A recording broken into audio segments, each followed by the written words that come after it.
Sir வணக்கம் sir. வணக்கம் sir, ரொம்பவே இந்த மாதம் ஆகஸ்ட் 25 பரபரப்பாக நடக்க இருந்த மதுரை தாவேகாவோட மாநாடு ஆகஸ்ட் 21 ப்ரீபோன் பண்ணுறதா ஒரு பிளான் இருந்திருக்கு. இதுக்கு பின்னணியில் வேற ஏதாவது அழுத்தம் கொடுக்கப்பட்டிருக்குமா அப்படின்ட்டு ஒரு கேள்வி எழுது சார். இல்லை, அது நம்ம இப்போ ஒன்றும் கற்பனையாக சொல்ல முடியாது. நேராக நம்ம எதையும் பார்க்கல, எதுவும் கேள்விப்படல. ஆனால் காவல்துறை என்பது எப்போவுமே தமிழ்நாட்டில் ஆளுங்கட்சிகளுக்கு ஆதரவாகவும் ஆளுங்கட்சி எதிர்க்கட்சிகளுக்கு எதிராகவும் தொந்தரவு கொடுக்குற மாதிரி, தடையை உருவாக்குற மாதிரி தான் செயல்படுவாங்க. இது விஜய்ன்னு இல்லை, எல்லா எதிர்க்கட்சிகளுக்குமே இதுதான் நிலைமை காவல்துறையை பொறுத்தவரையில்.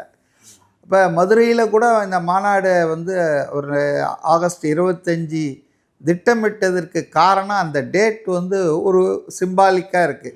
அதாவது கேப்டன் விஜயகாந்தனுடைய பிறந்த நாள், அது இல்லாமல் திரு விஜய் அவர்களுடைய வெள்ளி விழா திருமண நாள் அப்படின்றதால தான் அந்த டேட்டை ஃபிக்ஸ் பண்ணாங்க. பீயிங் ஏ ஒர்க்கிங் டே, நார்மலாக ஹாலிடே சண்டேயில் தான் ப்ரிஃபர் பண்ணுவாங்க.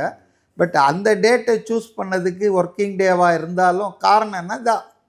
பட் இன்றைக்கி அதில் தான் எனக்கு ஒரு சந்தேகம். அதாவது அந்த டேட்டில் அந்த மாநாடு நடந்தால் மேபி ட்ரூ ஆர் நாட், இது என்னுடைய அசம்ஷன். அதுவும் எப்போன்னா, பிரேமலதா விஜயகாந்த் மு.க. ஸ்டாலின் அவர்களை போய் அவர் வீட்டில் நலம் விசாரிச்சுட்டு அதுக்குள்ளே அரசியல் நிறைய இருக்குது, நம்ம பின்னால் பேசுவோம்.